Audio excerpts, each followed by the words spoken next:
नमस्कार आदाब, मैं हूं मोहम्मद शाहरुख। आप देख रहे हैं जनसोच। जब से उत्तर प्रदेश में विधानसभा इलेक्शन का आगाज़ हुआ है, जब से उत्तर प्रदेश में सरगर्मियाँ तेज हुई, विधानसभा इलेक्शन के चुनाव आने वाले हैं 2022 के, तब से ही ग्राउंड जीरो पर रिपोर्ट कर रहा है और जगह जगह जाता है और लोगों से पूछता है कि इस बार कौन उत्तर प्रदेश की सत्ता की कमान संभालेगा।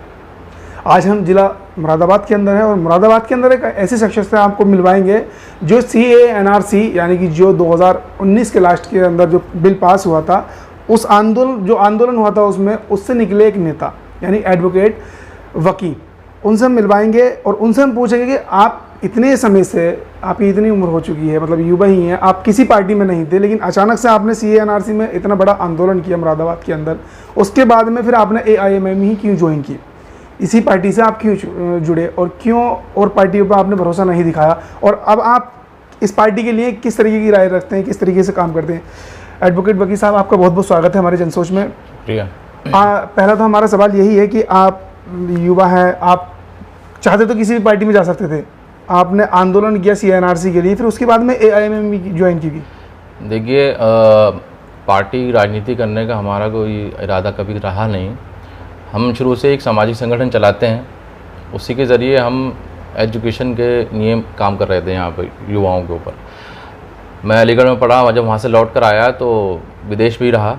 जब वहाँ से मैं लौट कर आया तो यहाँ पे NRC का और CA का पूरा पैकेज तैयार था, जिसमें एक कम्युनिटी को डिमोरलाइज करने के लिए वो काम किया जा रहा था, जिससे ये बात महसूस हो रही थी।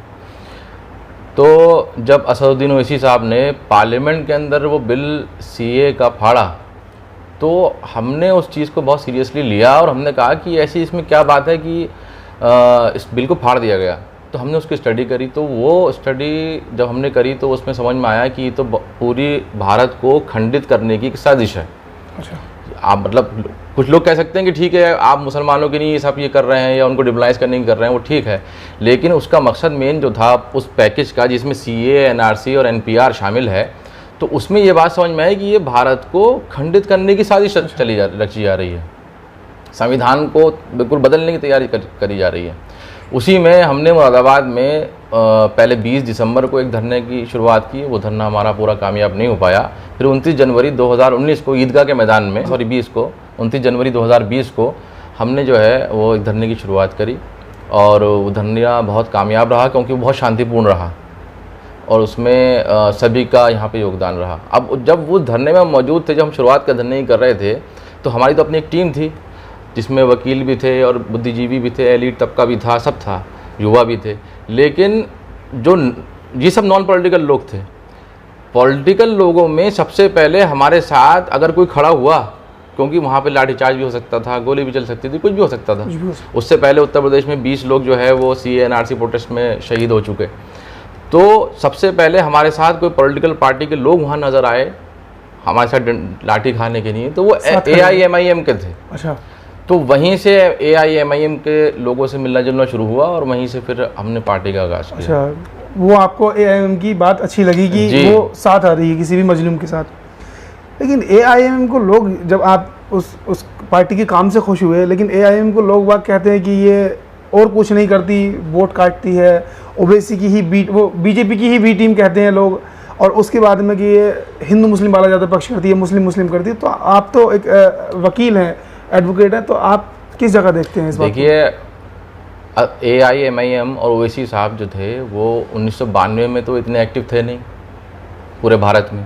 तो 1992 में BJP कैसे जीत गई, 89 में BJP कैसे जीत गई, 99 में सरकार में आ गई, तो ओवैसी साहब की वजह से आ गई। तब B टीम कौन था? 2014 में ओवैसी साहब ने 3 सीटें लड़ी थी, 2017 में सिर्फ 36 सीट लड़ी यूपी के अंदर, 2019 में सिर्फ 3 सीटें लड़ी, तो वो BJP कैसे जीत गई फिर? इसका मतलब जो BJP का मुकाबला करने का दावा कर रहे हैं जो पार्टियां तथाकथित सेकुलर दल, वो हकीकत में BJP से मुकाबला करना ही नहीं चाहते। अब देखिए, आप बंगाल का चुनाव देख लीजिए, AIMIM ने सिर्फ 6 सीटों पे अपने कैंडिडेट खड़े किए, और क्योंकि वहाँ संगठन अभी विस्तार नहीं हुआ था, बिल्कुल नई बार पार्टी, पहली बार पार्टी गई थी, तो AIMIM के 6 लोग जो हैं वहाँ पे इलेक्शन हार गए। इस चीज़ का जिक्र अखिलेश यादव भी करेंगे, कांग्रेस के बड़े नेता भी करेंगे, सब करेंगे, तेजस्वी यादव भी करेंगे, सब करेंगे। आपको पता है बीएसपी ने बहुजन समाज पार्टी के बंगाल के अंदर 160 के करीब विधानसभा चुनाव लड़े कैंडिडेट्स। अच्छा। सबकी जमानत जब्त हो गई, सब चुनाव हार गए, उसका जिक्र क्यों नहीं करते? वो किसकी बी टीम है? कम्युनिस्ट पार्टी ने 172 सीटों पर चुनाव लड़ा, 0 सीट आई उसकी, आप उसकी बात क्यों नहीं करते? मकसद क्या है? मकसद सिर्फ इतना है कि कोई भी मुस्लिम रिप्रेजेंटेशन की अगर बात कर रहा है, जो काम काशीराम के साथ ये लोग कर चुके हैं, अब ये आज के दौर के काशीराम जो हैं ओवैसी साहब हैं। अच्छा। तो ये जो सलूक काशीराम के साथ कर चुके हैं वो सलूक ओवैसी साहब के साथ कर रहे हैं, बस इसके अलावा इनका कोई मकसद नहीं है। अच्छा, इसके अलावा कोई मकसद नहीं। आपने कहा बंगाल में चुनाव लड़े, एक सवाल और है कि ओवैसी साहब का, असदुद्दीन ओवैसी का गठबंधन होता है ओपी राजभर से उत्तर प्रदेश के अंदर, महाराष्ट्र में गठबंधन होता है, पश्चिम बंगाल में होता है गठबंधन, लेकिन छोड़ के क्यों चले गए सर? क्या वजह रही? देखिए, कोई भी गठबंधन जब बनता है तो उसके कुछ कॉमन मिनिमम प्रोग्राम होते हैं, कुछ पॉइंट्स होते हैं उसके। अब उन पॉइंट्स को अगर वो पार्टी या वो दल फॉलो नहीं करेगा तो जाहिर सी बात है उसको गठबंधन छोड़ना पड़ेगा। हमारे कॉमन मिनिमम प्रोग्राम है ना कि आप हिंदू मुस्लिम की राजनीति नहीं करेंगे। एक कॉमन मिनिमम प्रोग्राम है, आप जो मजलूम है उसको हक दिलाने की बात करेंगे। ताकतवर को तो हक मिला हुआ है, आप बार बार ताकतवर को हक दिलाने की बात कर रहे हैं। ताकतवर को हक मिल चुका है। ये बहुत बड़ी बात है कि ताकतवर के लिए ना बोल करके जो हकदार है जिस चीज़ का, यानी गरीब और जो मजलूम है उसके लिए आवाज़ उठाए इंसान, कोई भी हो, बीजेपी हो, AIMM हो, सपा हो, उसके लिए आवाज़ उठानी चाहिए। आप अपनी बात जी। तो अभी अखिलेश यादव जी ने अभी किसी प्राइवेट चैनल के मंच पे थे वो मौजूद वहाँ पर, और अपना इंटरव्यू उन्होंने दिया जिसमें उन्होंने कहा कि मैं सबसे बड़ा हिंदू मैं हूँ। तो हमें किसी के बड़े हिंदू होने से, बड़े मुसलमान होने से कोई एतराज़ नहीं है। कोई आदमी अपने आप को बड़ा हिंदू समझता है या मुसलमान समझता है, वो समझ सकता है, अब वो उस पर मेहनत भी कर सकता है, अपने धर्म को पालन कर सकता है, ठीक है। लेकिन उन्होंने उसके अंदर एक बात और ऐड करी। उन्होंने कहा कि राम मंदिर जो बन रहा है वहाँ पर, तो उस राम मंदिर में जो लोग किसान अपनी ज़मीन दान दे रहे हैं तो वो पुण्य का काम है उनके हिसाब से, तो वो ठीक है। अब उन्होंने उसमें सरकारी ऐलान ये किया कि हमारी सरकार अगर वहाँ पर आएगी तो हम वहाँ पर उन लोगों को 6 गुना मुआवजा देंगे जिन लोगों ने मंदिर को ज़मीन दान की है। तो ये काम सरकारी तौर पर आप नहीं कर सकते ना। बात यह है कि सरकार जो है वो किसी भी धर्म को साथ लेके नहीं चल सकती, वो सारे धर्मों को साथ लेके चलेगी। मतलब सरकार का काम ये नहीं है कि वो गुरुद्वारा बनवाए, मस्जिद बनवाए या मंदिर बनवाए, ये सरकार का काम नहीं है। तो सरकारी जो राजनेता हैं हमारे, उनकी समझ में आज तक ये बात क्यों नहीं आ रही कि वो काम करना चाह रहे हैं जो काम जिसकी उन पर जिम्मेदारी ही नहीं है। उन पर जिम्मेदारी है स्कूल बनवाने की, अस्पताल बनवाने की, बच्चों को माल न्यूट्रिशन से निकालने की, ये जिम्मेदारी है उनके ऊपर। ये काम तो वो कर नहीं रहे, बाकी दूसरे काम वो कर रहे हैं। मंदिर वो बनवाएंगे, किसी दरगाह पर चादर वो चढ़वा देंगे, ये आपका काम नहीं है। आपका काम था स्कूल बनवाना, अस्पताल बनवाना, बच्चों को फ्री शिक्षा देना, वो तो आपने काम किया नहीं, रोज़गार तो आपने दिया नहीं। तो जब राजनेता हमारे ये काम नहीं करते हैं तो वो क्रिकेट टूर्नामेंट करवाते हैं, वो मुशायरा करवाते हैं, ठीक, वो अफ्तार की दावत करवा देते हैं कि वो चाहते हैं कि इन्हीं बुनियाद पर हमें वोट मिल जाए बस। अच्छा। अच्छा, एडवोकेट वकी जब AIMM में आ चुके हैं, काफ़ी 19 के बाद में काफ़ी 21 साल हो गया, 2 साल हो गए, तब वकी का क्या इरादा है? देखिए, हम तो अभी पार्टी में मुझे जिम्मेदारी दी गई है मुरादाबाद की, तो मैं मुरादाबाद में महानगर अध्यक्ष हूँ और यहाँ पर पार्टी को बूथ लेवल तक मजबूत करने की जिम्मेदारी है। तो उसी के सिलसिले में लगातार कॉर्नर मीटिंग्स चल रही हैं, कोई बड़ी मीटिंग्स नहीं चल रही, कॉर्नर मीटिंग चल रही हैं। और लोगों को जो है, जो पार्टी के लोग हैं, जो आवाम हैं, हम चाह रहे हैं कि वो पार्टी में ऑफिशियली ज्वाइन हों। और एक उसमें हमने सदस्यता अभियान शुरू किया है अभी, और उसको बड़े स्केल पे लेके जाने वाले हैं। तो इसी तरीके से कि जो लोग भी मजलूमों की और कमज़ोरों की बात करना चाहते हैं, वो चाहते हैं कि वो बात उठ कर आए, तो हम चाहते हैं वो सब लोग इकट्ठे हो जाएं। उसमें ये नहीं है कि वो मुसलमान हैं, हिंदू हैं, सिख हैं, ईसाई हैं, दलित हैं, बौद्ध हैं, जैन, इससे बात बस मतलब नहीं है। जो भी मजलूम है, कोई भी हो, अच्छा, कोई भी हो, आपकी पार्टी उसके लिए आवाज़ उठाने के लिए तैयार है? जी बिल्कुल। अच्छा, अभी जो हाल ही में तालिबान ने कब्जा किया अफगानिस्तान पर, शफीकुर रहमान समाजवादी पार्टी के सांसद हैं, वो एक बयान देते हैं, हालांकि मीडिया ने उसे जिस तरीके से पेश किया वो गलत था, लेकिन उनके लफ्ज़ भी जिस तरीके से उन्होंने बीच की क्लिप निकालने के बाद में दिखाया, तो केस होने मतलब जो कोई भी सुनता वो गलत था, उन पर केस हो जाता। लेकिन वही बात अगर असदुद्दीन ओवैसी एक मंच से कहते हैं तो उनके ऊपर केस नहीं होता। ये तो उन्होंने वो बात कही कब है? उन्होंने कहा कि मैं उस बात का समर्थन नहीं करता, लेकिन ये जो देशद्रोह का आप कानून सब पे लगा रहे हैं, बैरिस्टर साहब की आप पूरी बात सुनिए तो वो कह रहे हैं कि मैं उस चीज़ का समर्थन नहीं करता हूँ, लेकिन वो जिस तरीके से हर बात के ऊपर कानून लगाए देशद्रोह का मुकदमे लगाए जा रहे हैं लोगों के ऊपर, वो गलत है। इस चीज़ का विरोध गांधी जी ने भी किया था कि राजद्रोह जो है, देशद्रोह जो है, ये दोनों चीज़ें अलग हैं, आप इसका मिसयूज़ नहीं कर सकते। अच्छा, और आपने अभी कहा था कि और सरकार की आलोचना जो है वो कभी देशद्रोह नहीं होता है। सरकार एक अलग चीज़ है, देश एक अलग चीज़ है। देश तो हमारा, हम देश के लिए अपनी जान कुर्बान करेंगे। हाँ, देश होना भी ऐसे चाहिए, लेकिन ये है ना कि अगर असदुद्दीन ओवैसी पार्लियामेंट में बिल फाड़ते हैं CNRC का, कुछ नहीं होता। वहीं एक तृणमूल कांग्रेस की सांसद अगर बिल फाड़ देती है तो फाड़ देते हैं, तो उनके लिए 3 दिन के लिए निष्कासित कर दिया जाता है सदन से।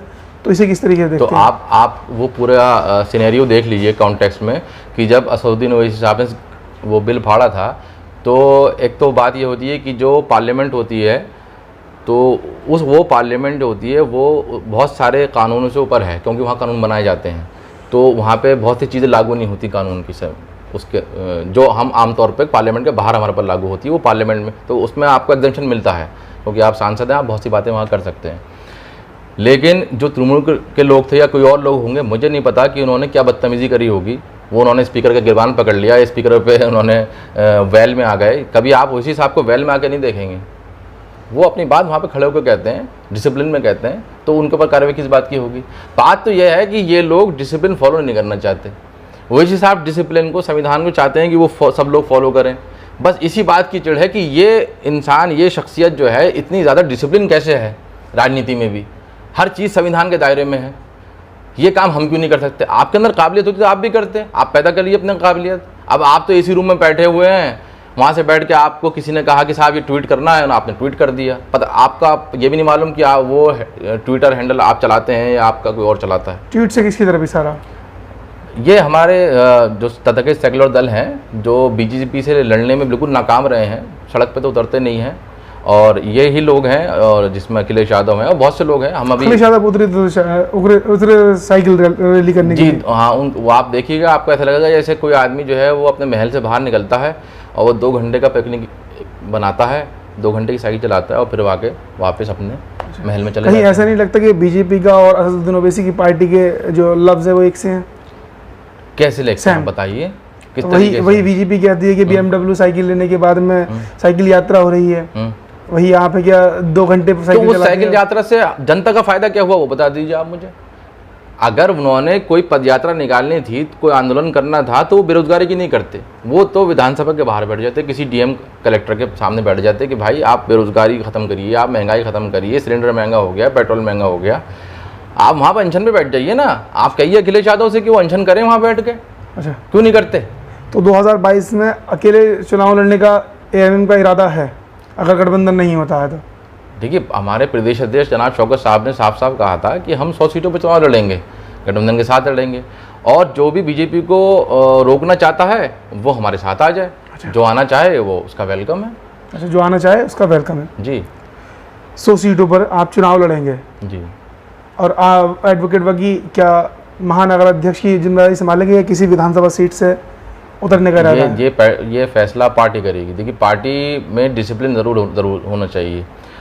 कोई भी इलेक्शन लड़ने की अपनी ख्वाहिश पेश कर सकता है, ये हमारी लोकतांत्रिक पार्टी है। कोई भी आदमी कहे कि मैं इलेक्शन लड़ना चाहता हूँ, आप अपना आवेदन कर दीजिए। हमारी बहुत साफ पॉलिसी है, आप पहले आवेदन कीजिए, आपका सर्वे होगा, उसके बाद आपको टिकट दिया जाएगा। अच्छा।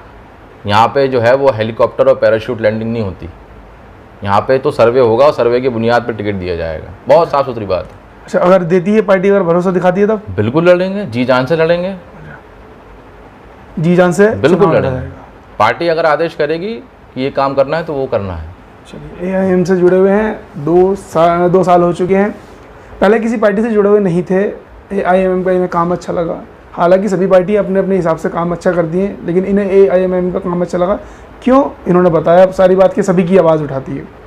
अब देखना 2022 में होगा कि एडवोकेट वकील साहब कहीं से चुनाव लड़ते हैं या फिर जो AIM है 100 सीटों पर लड़ने का दावा कर रही है, उसे उत्तर प्रदेश की जनता कितनी सीटें देती है, या जो बीजेपी की रोकने की बात कर रहे हैं वो कितना कामयाब हो पाते हैं, या फिर दोबारा बीजेपी ही सत्ता में आती है। आप देख रहे थे जनसोच। शुक्रिया।